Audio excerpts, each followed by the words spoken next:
The New York Mets enter their All-Star break at 49-46. In this video, I'm going to break down how hard the remaining schedule is coming up in the future and how many games I think they need to win. So first, they have to play the Marlins in Miami. The Marlins right now are 33-63. They are the worst team in the National League, but the Marlins have a thing of always playing the Mets close. I think that the Mets will win 3 out of 4 in the series. I do see the Mets taking a loss here. So they will enter the critical series against the Yankees. My prediction is 52-47. So they're 49-46 now. They'll enter that 52-47. Then it's with the Yankees in the Bronx, and I see that being a split. Yankees are 58-40 heading into their break. They are sputtering a little bit, but it'll still be very hard to take them on, especially in the Bronx. As a result, I see the Mets being 53-40 after that. Then we got 4 home games against the Braves, a team that's 53-42 and has been playing around that level all season. I see this being another split. So there'll be 55-50 at this point, which actually last year through the first 105 games were 50-55, and they wound up finishing 75-87. So if they could finish 87-75, honestly, I take that because at least at that point you can probably make the playoffs. But we'll see if that actually holds true to fruition. Again, Yankees and Braves are hard teams, but the Mets are gaining momentum. So don't count out the Mets either. But Mets fans also have to realize the Yankees and Braves are both good teams. They're both contenders right now. Then we have the Minnesota Twins, 54-42 team. Even though this is at Citi Field, considering the Mets are barely have any home field advantage, and the fact that the Twins are good, they've been consistently good.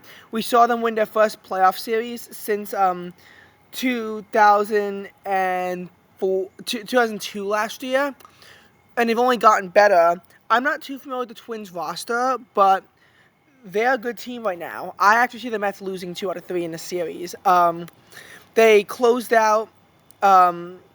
Their only series loss in the entire month of June occurred at the end in their loss to the Astros.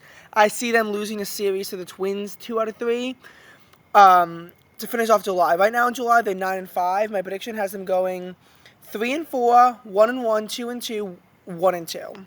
So by the end of July, I predicted them to be at 56-52, which 56-52. They started the month off 40-41. So that would mean they would have gone, I want to say 16-11 throughout the month of July. I think 16-11.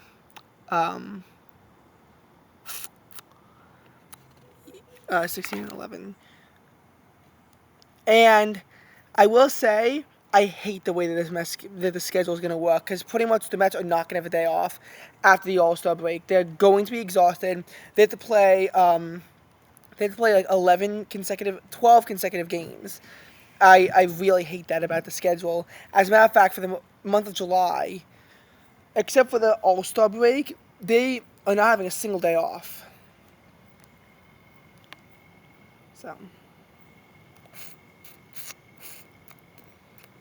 So that's that. They finally have a day off on August 1st. August 2nd, they head to the West Coast to take on the Los Angeles Angels. The Angels lost Ohtani. They were pretty trashed with Ohtani, and now they're 41-55. The Angels, even with Ohtani, were still worse than the Mets last year. That's embarrassing. I think that the Angels, against the Angels, they will take 2 out of 3 in that series and improve to 58-53. So they'll be back to 5 games above 500. Again, I'm not looking at it as to which game it's going to be. They do have a game against the Cardinals, though. Cardinals are 15-46, but they're fraudulent in the sense that they have a negative run differential. Their pitching is horrible. This is not meant to last for the St. Louis Cardinals. So as a result, I see the Mets winning this game, and they will improve to 59-53 as a result. Then you got 3 games against the Rockies at Coors Field. I see this being another 2-1 series in favor of the Mets. So that would bring the Mets to 61 and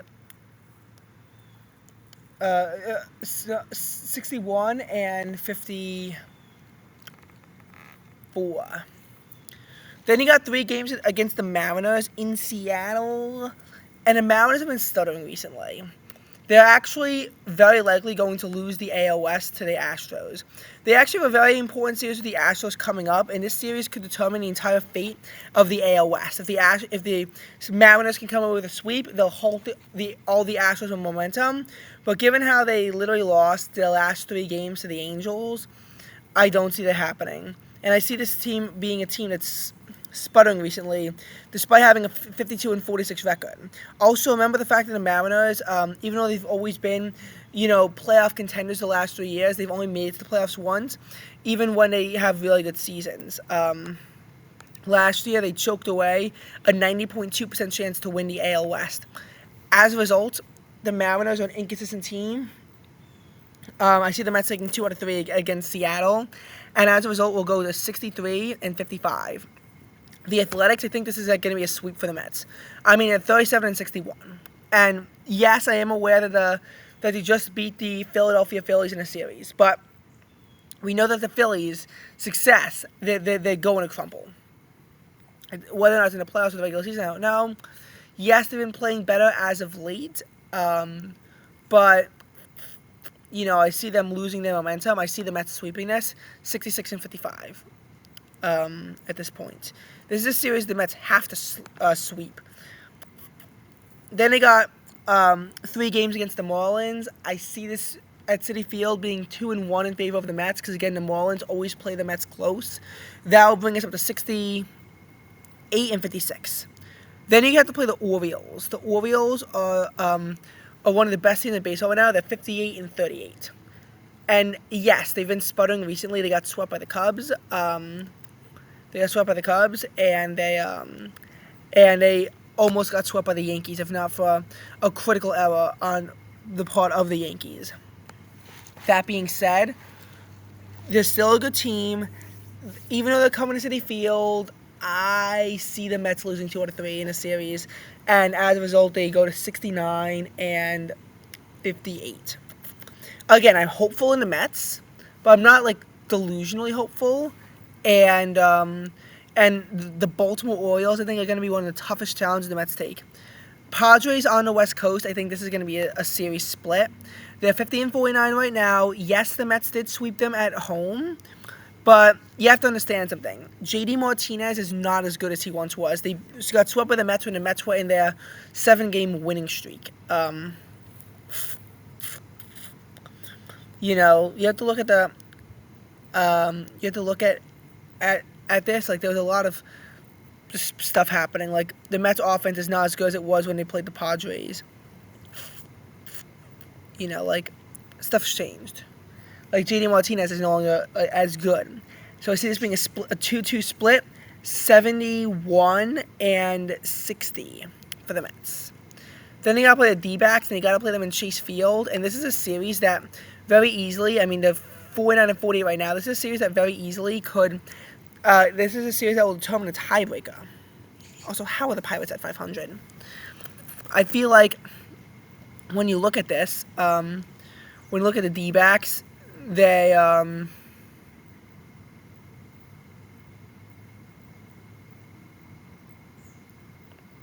you gotta look at what the series is gonna be. It'll be in Phoenix. I think the Mets are going to take 2 out of 3 here. I do think that they are able to win this critical series and go to 73, and 61, I want to say. Then they play the White Sox for 3 games. The White Sox are horrible. They're 27-71. And they just been horrible all year. They started off the year 3-22. They had an abysmal 14-game losing streak. They entered it at 15-34 with at least a faint chance to make the playoffs, even though everyone knew it wasn't going to happen. They at least had a faint chance to make the playoffs. And we've seen crazy stuff happen before. We've seen crazy stuff happen before. And they exited it 15-48 with their postseason hopes all but dashed. Now 27 and 71. That being said, these historically bad teams tend to rebound. And this is a series I can see the Mets getting fooled in, thinking it's going to be easy. They'll be playing Chicago. But I still see the Mets taking 2 out of 3 and being completely stunned in one game. All right, 75 and 62. Then they got by the Red Sox, and I think that by this point, at 53 and 42, now they've been playing better ball as of late.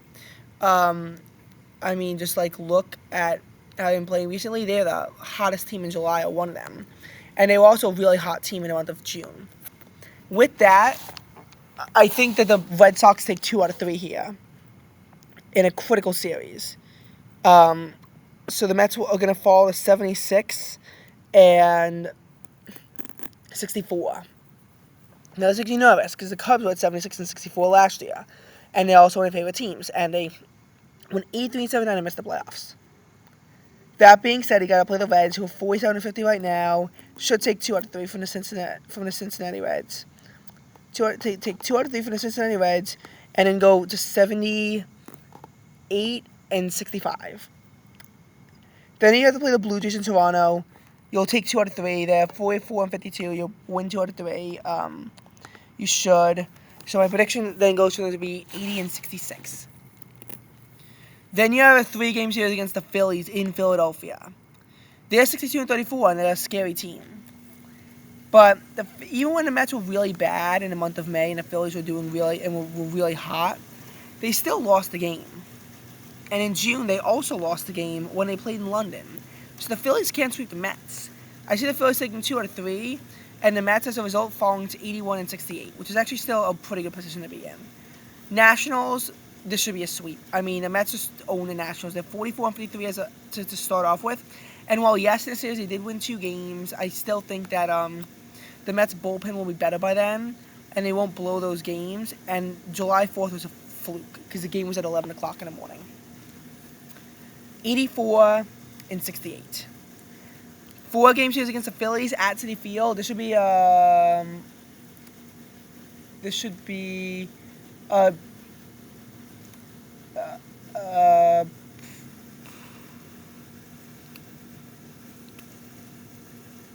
a 2-2 split or a 1-3, but I'm optimistic as a Mets fan, so 2-2 split, 86 and 70.